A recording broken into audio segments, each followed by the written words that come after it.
모텔에 있는데 전 남편과 피해자 돌아가신 분이 들어왔어요. 전 남편은 가고 딴 남자랑 전 아내가 그 방에 있다. 이게 무슨 상황이에요 이게?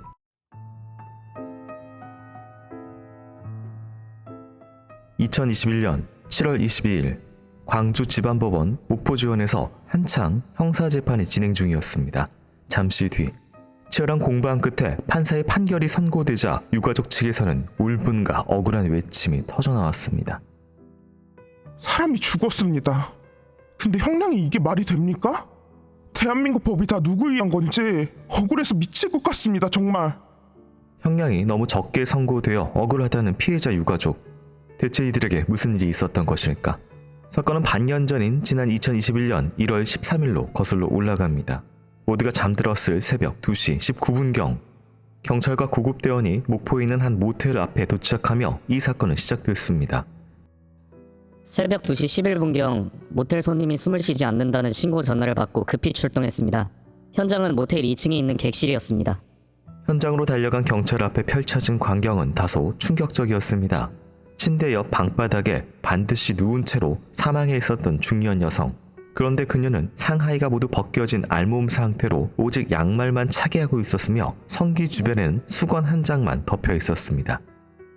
객실 바닥에 뭉쳐진 의복이 있었는데 거기에 여성의 하의 레깅스와 팬티가 함께 벗겨져서 말린 형태로 발견됐습니다. 그 옷더미에 여성용 상의 보정 속옷도 함께 발견됐고요. 뿐만 아니라 현장에는 빈 소주병 5병과 먹다 남긴 음식물 등도 어지럽게 널브러져 있었습니다. 게다가 TV 서랍장 2개 중 한 곳에서 사망한 여성의 것으로 보이는 머리카락 한 움큼까지 발견된 것. 대체 이곳에 무슨 일이 벌어진 것일까? 부검 결과 사망한 여성의 몸에서는 특별한 약독물은 검출되지 않았습니다. 그런데 흉부 중앙의 흉골 및 늑골에서 골절이 발견되었고 복부내 소장 파열을 포함한 총 3곳이 손상되어 출혈 발생이 확인됐습니다. 이 복강 내 출혈이 유력한 사인으로 추정된다는 의견. 이 상처는 어떻게 난 것일까?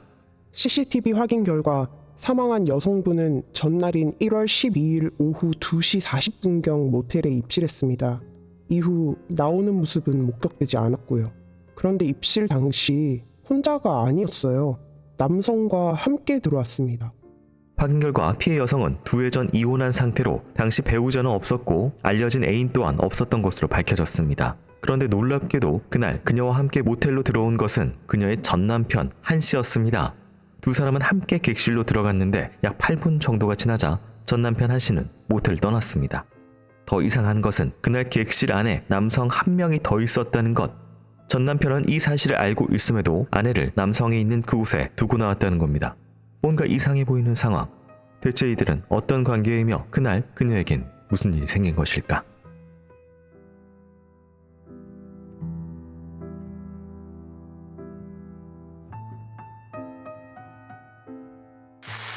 안녕하세요. 이곳은 크라임. 저는 진행과 연출을 맡고 있는 김PD입니다. 여러분 반갑습니다. 날카롭고 정확한 분석으로 대한민국의 정의를 세우고 계시는 배상훈 프로파일러님 모십니다. 예, 안녕하세요. 배성입니다. 반갑습니다. 네, 반갑습니다. 힐링의 철학, 힐로 소피.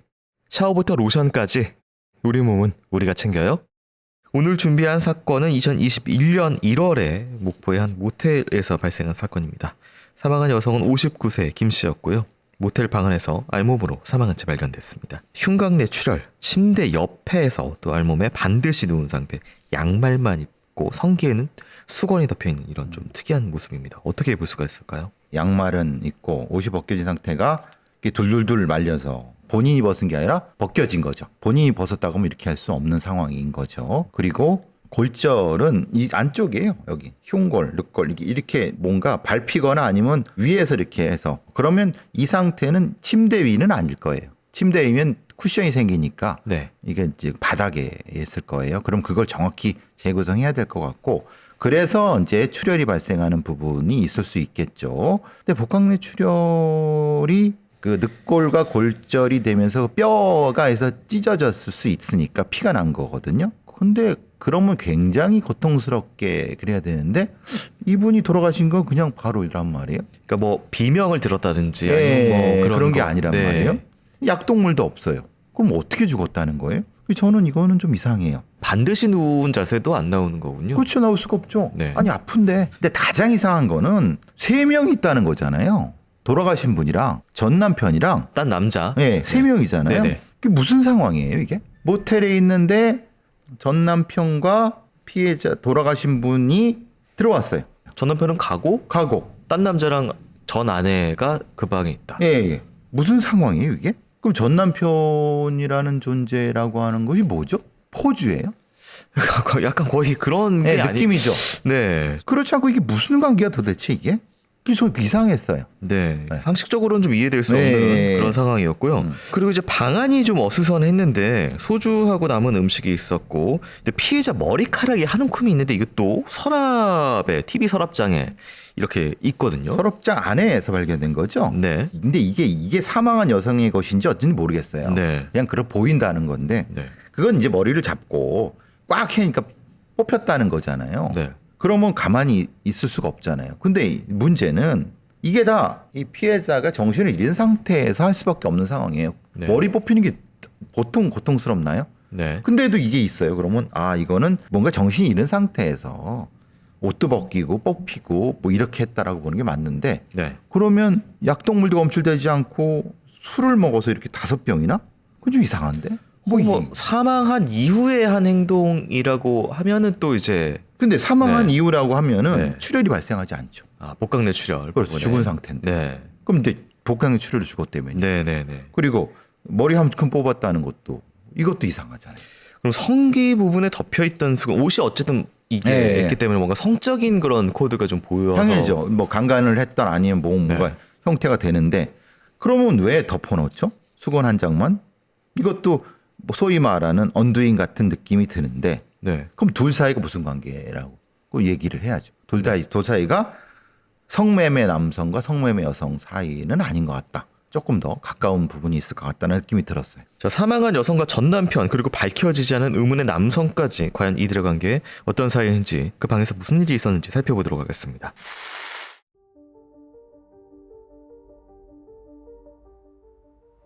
경찰은 아내를 모텔에 두고 떠난 전 남편 한 씨를 의심했습니다. 그런데 모텔에서 나선 한 씨는 알리바이가 확인됐습니다.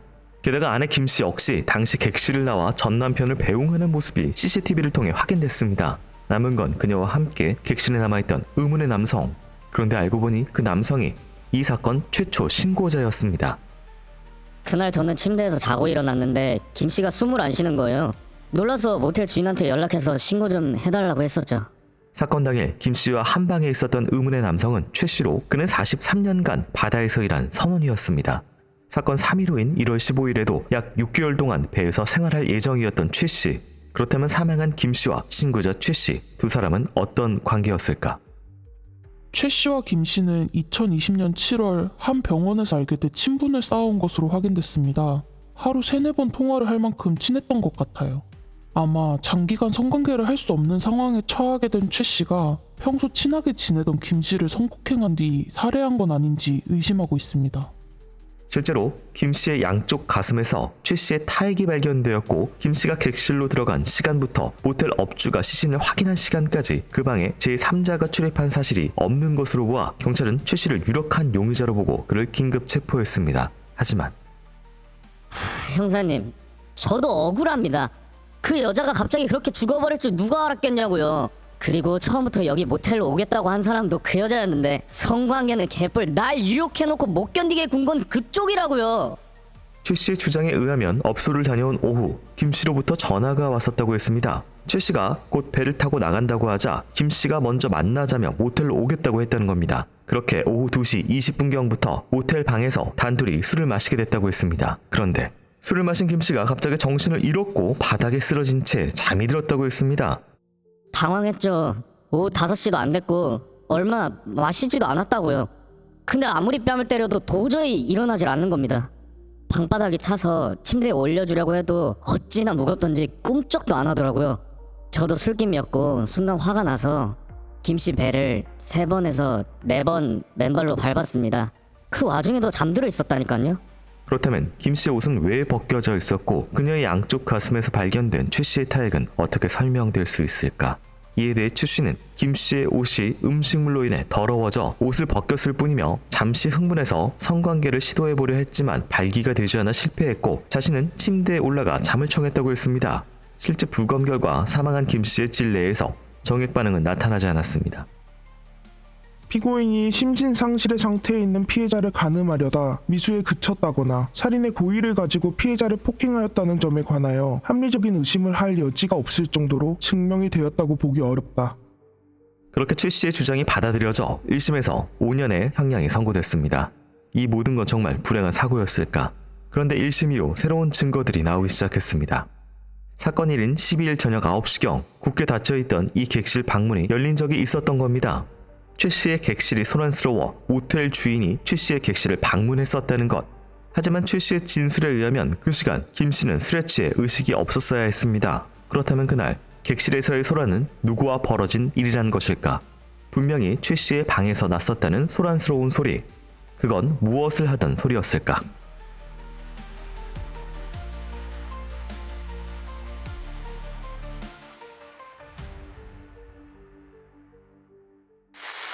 네, 최 씨라는 선원이 같이 그 방에 있었다라고 하는데요. 최 씨 같은 경우에는 배우자가 있었는데 이혼했었고요. 일남일녀 자녀들하고도 연락이 단절돼 있었고 연락업소, 성매매 뭐 이런 것들을 좀 해왔던 것으로 좀 확인이 됐습니다. 당일날도 이제 새벽부터 마사지 업소에 방문해서 성관계를 가졌고 오후에 또 이 김 씨를 만났다 모텔방에서 이런 상황이었습니다.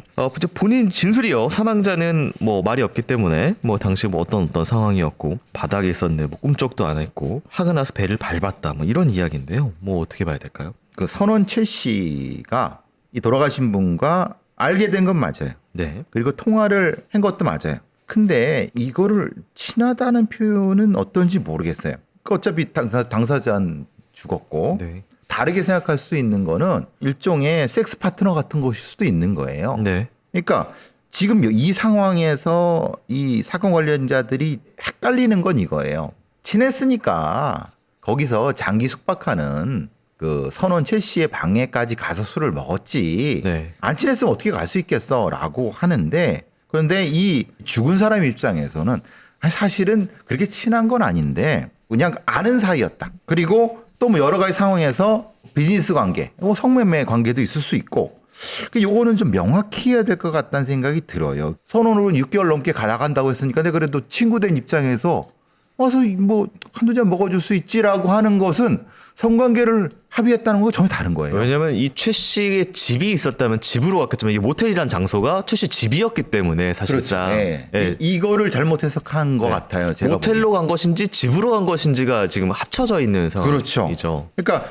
돌아가신 분이 조금 찜찜하니까 전 남편을 대동해서 네. 왔다라고 왔다라고 하는 것이 오히려 불안해서 그랬을 수도 있는 거라는 거예요. 네. 그러니까 이걸 해석에 따라서 전혀 엉뚱하게 해석한 것이 아닐까라는 생각이 들어요. 가슴에 타액은 나왔고 그 질내에서 정액반은 안 나타났고 본인의 진술로는 발기가 되지 않아서 뭔가 하려고 하다가 실패했었다라는 진술이 있는데 배에 이렇게 밟은 자국이 자기는 무거워가지고 꼼짝 안 해가지고 화가 나서 3-4번 밟았다고 하는데 이제 혹시 이런 성적인 시도 혹은 강간 의식이 있느냐에 따라서 또 다를 것 같긴 한데 연관이 될 수가 있을까요? 글쎄, 그러니까 이게 성관계를 했는지 안 했는지가 질내에 정액 반응이 없었기 때문에 안 했다고 볼 수 있나요? 이거는 사실은 알 수가 없는 거예요. 네. 왜냐하면 질외에 사정을 했을 수도 있는 거고 아니면 콘돔을 썼을 수도 있는 거고 네. 그 콘돔은 이 범인이 화장실에 변기에 내렸을 수 있는 거고 네. 그러니까 이건 전적으로 이 최 씨의 주장이에요. 이 판사들이 왜 이렇게 했지? 너무 이 살아있는 사람의 서사 위주로 간 거 아니야? 1심 판결 내용을 보면요. 피고인은 여러 차례 피해자를 침대 위에 들어올리려고 하였으나 피해자가 너무 무거워서 실패하자 순간적으로 화가 나서 복부를 발로 밟았던 것으로 보인다. 한편 피해자는 복부에 장기 관련된 질병을 앓고 있지 않았고 피고인도 피해자 복부 부분이 외력에 특별히 취약하다는 사정을 인식하고 있지 않았던 것으로 보인다. 피고인이 피해자를 살해하기 위해서 폭행한 것으로 보이지 않고 자신의 폭행으로 인하여 피해자의 장기가 손상되어 피해자가 사망하게 되리라는 점을 명확하게 인식하고 있다고 보기에도 어렵다.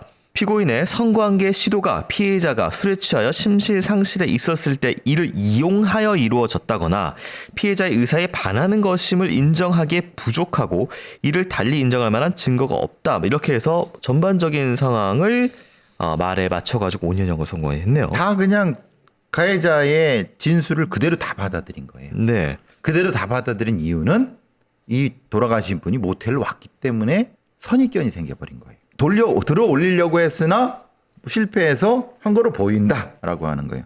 지가 봤어? 이건 너무 추정해도 너무 이상한 추정을 한 거고 네. 뭐 복부부분에 이렇게 취약한 사정을 인지하지 않았던 거로 보인다라고 하는데 이럴 만한 사정이 어디 있어요? 반대로 생각해서 네. 이런 거죠. 이게 강간을 했어.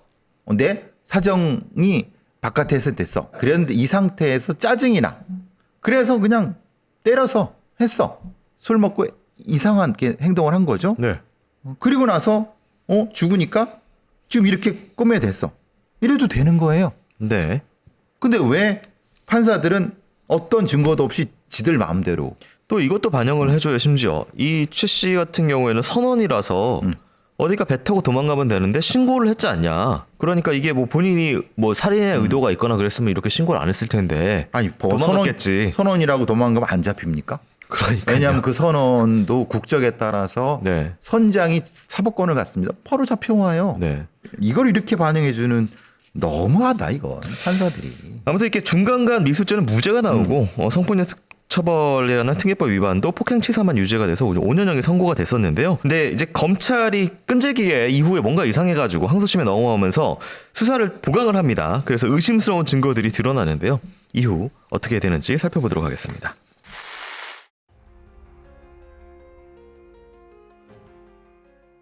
사건 당일 저녁 9시가 넘은 시간, 객실에서 소란스러운 소리가 들렸다는 모텔 주인. 저녁 식사 후에 그 모텔 1층 카운터에서 저녁 기도를 하고 있었어요. 근데 위층에서 물건을 바닥에 부딪히는 그런 큰 소리가 나서 객실로 올라가서 노크를 했죠. 문이 살짝 열려 있어서 보니까 그 선원 아저씨가 침대에 앉아 있는 게 보였습니다.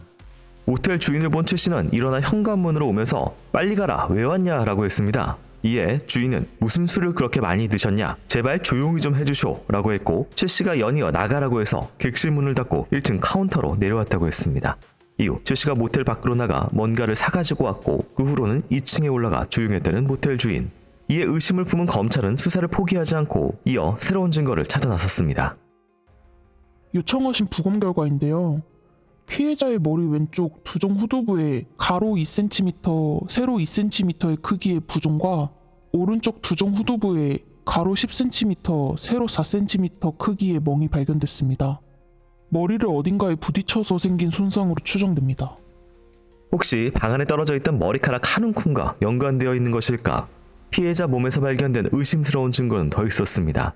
그녀의 이마부터 턱까지 안면부와 양측 팔다리, 손과 발에서 좌상 및 표피 박탈 등이 추가로 발견된 것입니다. 안검 결막과 윗 잇몸에서는 다수의 일혈점도 관찰됐습니다. 피해자 양쪽 늑골이 골절되었고 근육 출혈이 있어 수사팀은 처음에는 CPR의 흔적이라 생각했다 했습니다. 처음엔 CPR의 흔적이라고 생각했어요. 그런데 현장 소방대원에게 확인한 결과 그날 CPR은 따로 없었다고 합니다. 최 씨 역시 최초 진술 당시 자신은 CPR을 한 적이 없다고 진술했었고요. 분명 최 씨는 의식이 없던 김 씨의 복부를 3-4번 밟은 것 외에 다른 폭행 사실은 없다고 진술해왔습니다. 하지만 피해자 몸이 말해주고 있는 다양한 폭행의 흔적. 최 씨의 주장과는 달리 그날 현장에서 두 사람 간의 다툼이 있었고 그것이 살인으로 이어졌던 건 아닐까. 여러 가지 의심이 더해갈 무렵 또 다른 증거가 나왔습니다. 피해자 체내에서 약물이 나왔습니다. 성분은 전부 진통제나 우울증 치료제, 신경안정제, 수면제 성분으로 이루어져 있었어요. 혹시 최 씨가 김 씨에게 약물을 먹인 건 아닐까? 그러나 약물의 농도는 모두 치료 범위 내의 소량으로 밝혀졌습니다. 사망한 김 씨의 과거 치료 내역을 확인한 결과 김 씨는 이미 10년 전부터 정신과 약을 복용 중이었던 사실이 드러났습니다. 하지만 그렇다면 더 이상했습니다. 그녀의 주치의에게 확인한 결과 술과 약을 동시에 섭취할 경우 정신을 잃거나 몽롱해지는 등의 부작용이 올 수 있어 항상 주의시켰다고 합니다. 오랜 기간 약을 섭취하며 술에 대한 부작용을 알고 있었을 김 씨. 그런 그녀가 약을 복용한 그날도 술을 마셨다는 건 이해가 가지 않는 사실이었습니다. 게다가 부검 결과 그녀의 체내 알코올 농도는 판단 능력 저하, 운동 실조를 가져오는 0.25%보다 훨씬 높은 0.59%로 나타난 것. 하지만 이 사실에 대한 최 씨의 반응은 당당했습니다. 거 보세요. 제 말이 맞지 않습니까?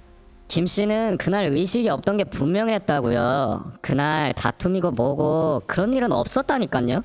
과연 그녀는 최 씨의 말대로 자의적으로 술을 마셨던 것일까?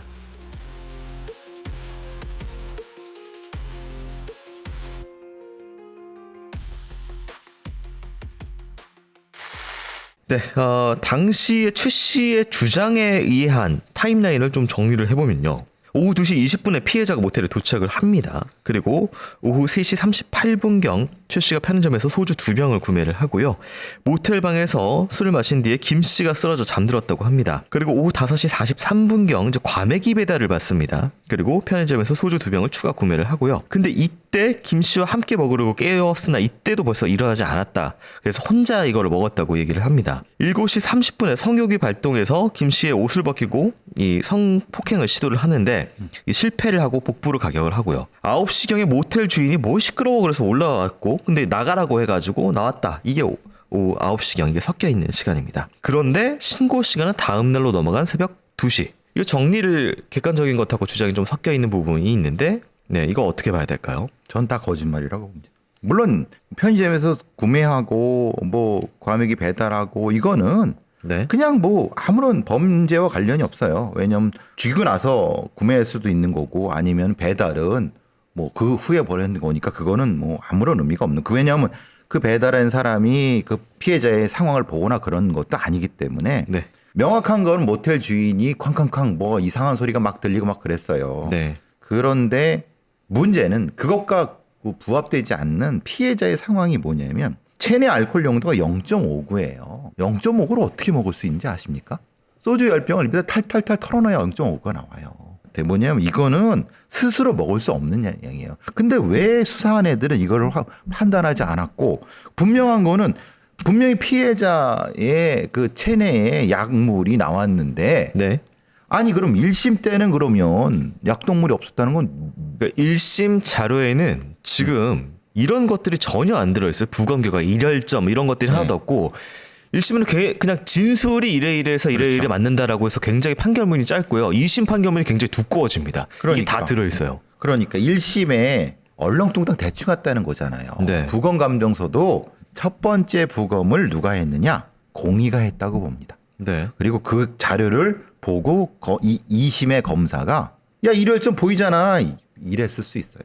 네. 이게 그렇지 않으면 같은 부검이가 했는데 어떻게 이게 다를 수가 있습니까? 네. 그러니까 완전히 다른 상황이에요. 그리고 또 하나는 제일 중요한 건 알코올 농도예요. 이게 나올 수가 없어요. 이게 우리가 지금 몇 년 동안 했는데 네네. 0.5g란 걸 보셨어요? 거의 사실 뭐 0.3, 4 뭐 정도가 일반적으로 이제 술을 마시고 뭐가 했을 경우에 0.033. 네네 0.034 네 그 정도만 이게 10배예요. 네. 지금 근데 여기서 발견된 이제 물적 증거들이 있잖아요. 머리에서 발견된 멍 그리고 이제 얼굴 전반적으로 지금 이게 뭔가 났어요. 표피박탈하고 그렇죠. 멍이나 이런 것들이. 그리고 머리 뭉텅이, 늑골 골정 이런 것들이 났는데 최 씨가 이걸 뭐라고 하냐면은 오후 7시 30분경 침대 위로 끌어올리려고 했는데 그 과정에서 이게 보정 속옷도 안 벗겨지고 이래가지고 뭐 땡기고 뭐 하다가 머리카락도 빠진 거고 뭐 이런 것이다라고 얘기를 하고 그때 거짓말이죠. 전화기가 있는 나무 탁자에 뒷머리를 부딪혀서 그게 난 것이다라고 하는데 이런 전반적인 상흔은 어떻게 분석을 가능할까요? 그 상황이 내려고 하면은 네.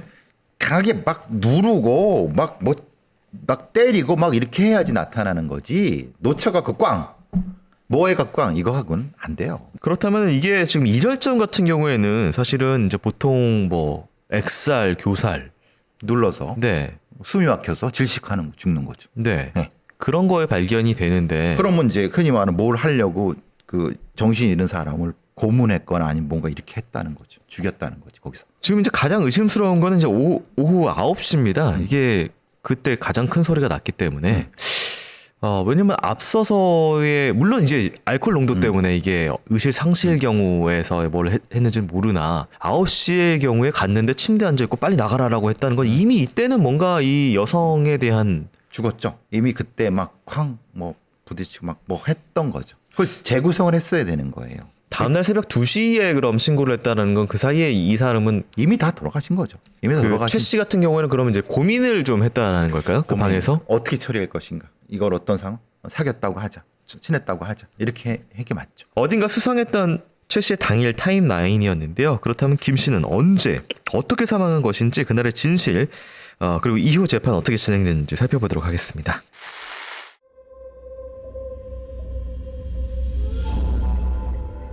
선원 최 씨의 주장대로라면 사망한 김 씨는 오후 7시 30분경부터 복강 내 출혈이 발생했고 서서히 사망에 이르렀다고 봐야 하는 상황. 그렇다면 최 씨는 왜 도주를 하거나 시신을 처리하지 않고 모텔방에 머물렀으며 시간을 훌쩍 지난 새벽 2시가 되어서야 신고를 했던 것일까? 사실 그때 김 씨 살아있었어요. 하도 반응이 없어서 그 여자 질환에 손가락을 넣어봤는데 따뜻했고 움직임도 있었다고요. 그냥 술 취한 줄 알았죠. 그렇게 최 씨는 저녁 9시가 넘은 시각 편의점에서 소주 한 병을 더 사와 반병을 마신 뒤 침대에 올라가 잠을 청했다고 했습니다. 그러다가 다시 잠에서 깬 건 새벽 12시 30분경. 그때 남은 술을 마저 마시고 김 씨를 보는데 그 여자 찬바닥에 알몸 상태인데도 아까랑 똑같이 누워있더라고요. 다시 침대에 올려주려는데 안 되니까 화도 나고 그래서 배를 3번에서 4번 더 지근지근 밟았습니다. 심지어 최 씨는 의식이 없는 김 씨를 침대에 올리던 도중 다시 성욕을 느꼈고 알몸인 김 씨의 가슴을 만지고 입을 맞춘 뒤 한 번 더 김 씨의 질 안에 손가락을 넣었다고 진술했습니다. 그리고 그때 그녀의 몸에 분명히 온기가 있었다는 최 씨. 피해자와 성관계를 시도한 2번 모두 최 씨는 자신의 성기를 피해자의 성기 입구에 대고 비빈 것으로 확인됐습니다. 이후에 최 씨가 다시 잠들고 일어난 게 새벽 2시인데 그땐 피해자 가슴을 만지자 온기가 없었고 숨을 쉬지 않아서 바로 신고하게 된 것이라고 진술했습니다. 최 씨는 12시 30분경 자신이 김 씨의 배를 밟았을 때 김 씨가 사망한 것 같다고 주장했습니다. 정말 김 씨는 살인 의도가 없는 단순 폭행에 의해 사망한 것일까? 그런데 그때 김 씨 사인에 대한 또 다른 가능성이 제기됐습니다. 사인으로 고려되었던 복분의 다발성 장감막 파열은 그 출혈량이 400cc 정도로 사인으로 보기에 많은 출혈량은 아닌 것 같아요. 오히려 피해자 경부 중앙에서 가늘기 시작해 오른쪽 후경부로 이어지는 사큰이 발견됐는데 여기에 경부 압박이 있었던 흔적으로 강하게 추정됩니다.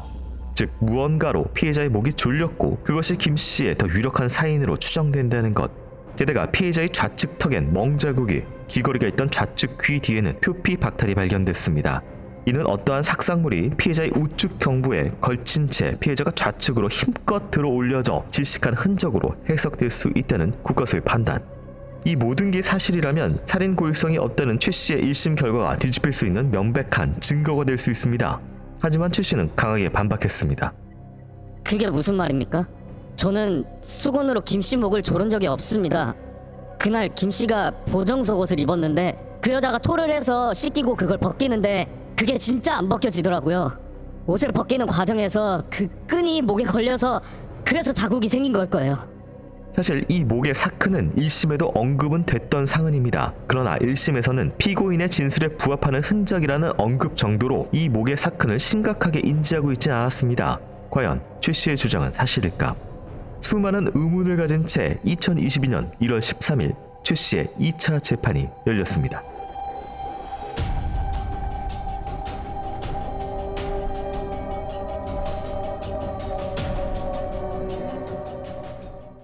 네, 1심에서는 너무 그냥 넘어갔기 때문에 2심에서는 복강내 출혈, 그저 목에서 주요하게 드러나고 있는 이것이 사인일 것이다라고 추정되는 사건까지 나오고 있는데요. 복강내 출혈 같은 경우에는 인체 내 혈흔 같은 경우에 5,000에서 6,000cc 정도인데 그 중에 3분의 1 이상이 출혈이 되면 사망이 하는데 피해자의 경우에는 장감막 파열로 인해서 복강내 출혈이 400cc 정도에 불과하다라는 부분. 400이면은 우리가 헌혈하는 양입니다. 네. 전혈. 네. 그거 갖고 죽나요? 그러니까 차라리 이건 새 나왔다고 보는 게 맞아요. 죽은 이후에. 근데 왜 1심에서는 이걸 이따위로 판단했냐 이 말이에요. 그러면 더 중요한 압박 사큰, 일혈점. 일혈점의 그 일자 한자가 안 나와요. 1심 판결문에서는. 근데 어쨌든 지금 이제 이 목에 있는 수건으로 목을 조른 적이 없다. 보정 속옷을 땡기다가 걸렸다라고 계속 주장을 하고 사실 1심 판결문에서도 그 목에 있는 자국은 보정 속옷을 땡기다가 나온 것이다라고 식으로 그냥 언급하고 넘어가거든요. 근데 지금 이 목을 조른 것이 굉장히 중요해 보이는데 이 전체 범죄에서 어떻게 판단해야 될까요? 살해한 거죠. 정신을 잃게 만들어 놓고 경부 압박 이걸 어떤 형태로든 이렇게 해서 네. 살해한 거죠. 그 방식으로. 그래야지 사큰이 나타날 수 있는 거죠. 그럼 왜 이 여성을 죽였을까요? 이 최 씨 같은 경우에는 목을 졸라서. 그것은 이 둘 사이만 있는 어떤 것일 수 있죠. 실제로는 성관계를 네. 요구를 했는데 안 하려고 도망가다가 안 하려고 그러다가 그랬을 수 있고 아니면 거부했을 수 있고 그런 것 때문에 화가 났을 수 있죠. 그때는 이 술을 어떻게 먹였는지 모르겠어요, 저는. 그러니까 이게 이걸 그렇게 먹을 수가 없는 양이거든요. 이게 왜 이걸 놓쳤는지 모르겠지만은 저는 이 사건에서 이 국가수인지 부검안회가 놓쳤던 거라고 생각해요. 0.59가 어떻게 나오니? 라고 물어보고 싶어요. 그러니까 아니면 이게 뭐 수치를 잘못 기재를 한 거일 수도 있고. 그러면 그거에 대한 증거 능력 자체가 없어지는데요. 네, 안 그러면 이제 이것에 대해서가 밝혀져야 되는 부분이고 그렇죠. 그게 아니라면 그러니까 제가 말하는 건 네. 그거예요. 그러면 애초에 이 범인은 작정을 하고 술이 만땅이 돼 갖고 네. 취해 갖고 쓰러져서 내가 이렇게 했다라고 알리바이를 세우려고 네. 이렇게 할 수 있다는 거예요. 이 알코올이 그걸 의미하는 거라는 생각을 해요. 이걸 설명을 안 하니까 동기가 설명이 안 되는 거예요. 교살 관련돼서 피해자의 우측 그 경부 우측에서 정경부에 이르는 16cm의 사큰과 그 아래 3cm의 사큰에 형성된 무늬가 피해자의 음부를 덮고 있는 수건의 문양과 유사하다라고 한 부분이 있었고 이렇게 한 다음에 여기서 그냥 이렇게 한 거죠. 그리고 보정 속옷이 될 수 없는 이유는 어쨌든 보정 속옷은 땡기다가 안 되면 포기하지 이 사고사로 되려면 왜냐면 목을 5분 정도 넘게 이제 뭐 졸르고 있어야지 이게 형성이 되는 그렇죠. 사근이 나왔는데 5분 동안 그걸 보정 속옷을 땡기고 있을 말이 안 되는 상황이다. 그렇죠. 이렇게 판단이 되네요. 보정 속옷은 또 탄력이 있기 때문에 네. 뜯어지죠. 자, 근데 이제 또 한 가지 저는 계속 이제 밟히는 부분이 이 최 씨의 말이 이 사람 살아 있었다라고 말하는 걸 어떻게 표현하냐면은 살아 있으면 뭐 숨 쉬는 걸 보통 확인한다든지 뭐 체온이 괜찮았다라고 하는데 쥐란에 손가락을 넣어봤다. 근데 따뜻했더라. 왜 이런 표현을 하죠? 최 씨는? 그러니까요. 얘는 아마도 이상 심리를 가지고 있는 네. 놈일 것 같다는 생각이 들어요. 그래서 지속적으로 이런 그 성적인 부분에 대한 있었기 때문에 이런 식으로 네. 강제적 성관계라든가 폭력적 성관계에 대한 부분이 있었던 것 같아요. 그리고 실제로 그것은 맞는 얘기예요. 뭐냐? 실제로 손은 따뜻하니까. 네. 근데 그게 살아있다는 증거는 아니에요. 네. 그러니까 거짓말을 안 하려고 이렇게 했을 수도 있죠. 아, 그러니까 전에 늘 이제 교수님께서 말씀하신 거짓말에는 부분적 진실이 들어있다라고 그렇죠. 하는 건데 예. 손가락을 질환에 넣는 행동을 한 거네요. 한 거죠. 네. 왜 했는지는 모르지만 근데 그게 떠올라서 그것 때문에 살아있었잖아라고 해석하는 거죠. 네. 거짓말 탐지기가 할 수도 있으니까. 자, 그렇다면 이 사건 2심에서 과연 판결이 뒤집어졌는지 재판 결과 살펴보기 전에요. 전하는 말씀 듣고 오도록 하겠습니다. 교수님 여기 이번 사건 자료요. 아니 김 PD 네, 왜요? 자네 얼굴이 완전히 썩었구만. 썩었잖니요. 일이 많아서 피곤해서 그런 거라고요. 자 이걸 써보라고. 이게 뭐예요? 필로소피? 언제나 피곤한 현대인들은 몸에도 힐링이 필요하다고 온천수에 천연 에센셜 오일과 비건 퍼뮬러 식물유래 계면 활성제를 섞어 만든 오리런 워시. 와, 이게 미네랄이 풍부한 온천수랑 아로마 오일 덕에 씻기만 해도 스파온 듯 피로가 스르르 녹네요. 여기 올인원 샴푸는 특허 성분이 함유되어 현대인의 문제인 탈모 증상 완화에 도움이 될 수 있다고. 이 오리런 로션은 자연 유래 성분이 88%나 되네요. 겨울에 피부 건조하고 간지러운 저한테 완전히 딱이에요. 워시 샴푸 로션에 3+1으로 하나 더 주고 있으니 더보기 눌러서 어서 자네 썩은 얼굴에 힐링 좀 챙기라고. 썩다니요. 힐링의 철학 줄여서 힐로소피. 우리 몸은 우리가 챙겨요. 제품 구매 시 배송 메시지에 크라임이라고 남겨주면 친환경 샤워볼을 주니 잊지 말라고. 판결 내용 살펴보도록 하겠습니다. 피해자의 복부에 가해진 외력은 사망에 이르게 할 정도로 강하였고 그와 같은 가격이 수회에 걸쳐 이루어진 점, 부검인은 피해자에게 경부 압박에 의한 질식이 이루어지지 않았다면 피해자는 장 감막 파열로 인한 복강 뇌출혈로 사망하였을 것이라고 진술하는 점 등에 더하여 보면 피고인이 단순히 폭행 또는 상해의 의사만 가지고 발로 피해자의 복부를 가격하였다고 단정하기는 어려워 보인다. 다만 피고인은 우울증과 성격 장애 등으로 장기간 약물을 복용하여 오다가 범행 당시 자신도 상당한 양의 술을 마신 상태에서 성관계에 실패하자 격분하여 우발적으로 피해자를 살해한 것으로 보일 뿐 처음부터 의도적이고 계획적으로 피해자를 성폭행하려 하거나 살해한 것으로 보이지는 않는다. 피고인은 동종의 성폭력 범죄로 처벌받은 전력이 없고 징역형의 집행유예를 초과하여 처벌받은 전력이 없으므로 주문과 같이 형을 정한다라고 하면서 징역 20년에 80시간 성폭행 치료, 아동 청소년 기관 등의 시설에 취업 제한을 걸었습니다. 의도성은 뭐 없다고 판단을 하네요. 없다고 하는 이유가 네. 그 알코올을 어떻게 했는지에 대한 설명을 수사기관이 안 했던 것 같아요. 네. 그러니까 우발적이라고 얘기를 한 거죠. 왜냐? 자기도 상당한 술을 마신 상태에서 하라고 하는데 자기가 술을 마셨다고 하는 거는 본인 주장이지. 네. 아니, 술을 먹었다고 하고 술을 쏟아버렸어도 어떻게 알아요? 그러니까 이거는 말 그대로 그냥 뇌피셜이죠. 판사들의 뇌피셜이죠. 왜? 뇌피셜을 만들어준 것은 수사기관이 0.59에 대한 설명을 안 해버리니까 네. 이 상황을 설명할 수 있는 거는 피고인이 술이 완전히 취해갖고 우발적으로 죽였고 이 행동을 했다라고 설명할 수밖에 없는 거죠. 그런데도 징역 20년을 준 이유는 판사의 머리에도 이놈이 이상한 놈인 거야. 우발적 살인이면 보통 언제면 12년에서 5년 사이예요. 네. 근데 그러기에는 너무 이상해. 너무 잔혹하게 죽였어. 밟고 목 졸라 죽였어. 때려서 죽였다면 우발적이에요. 그런데 목이 졸라 죽이는 건 우발적일 수가 없어요. 얼굴에도 다양한 폭행 그렇죠. 흔적이 있고요. 네. 그걸 봤을 때 판사는 이상한데 근데 저 X들은 입증을 이걸 엉뚱하게 안 해버렸네? 그렇다고 무죄를 줄 수는 없잖아요. 네. 그러니까 이것도 어중간한 판결이에요. 그러니까 앞서서 이제 저희가 이제 계속 이 사건이 어떻게 발생했는지 관련돼서 어쨌든 최 씨는 성폭행 혹은 성관계를 갖고 싶었고 근데 이제 이 김 씨 같은 경우에는 그냥 최 씨 집에 전 남편하고 같이 가서 좀 안전한 느낌을 좀 주고 떠나고 왜냐면 이제 남편이 저 사람하고 있는 걸 봤으니까 그러니까 뭐 택시 번호한테 누가 알려주듯이 근데 어쨌든 최 씨는 이 여자를 하려고 했고 그렇죠. 그러다 보니까 막 이렇게 폭력과 하고 결국은 살해까지 이어진 게 아닌가. 그리고 네. 그나마 2심 판사들은 뭔가 찜찜한 것을 형량으로 얘기했다. 판사의 얘기는 형량으로밖에 못 하거든요. 네. 그러니까 피고인 이 최 씨 같은 경우에는요 재판 결과 항의하면서 검사의 회유와 강압에 의해서 사실과 다른 진술을 했다라고 주장도 했고요. 그다음에 이제 피의자 신문 마지막에 피고인이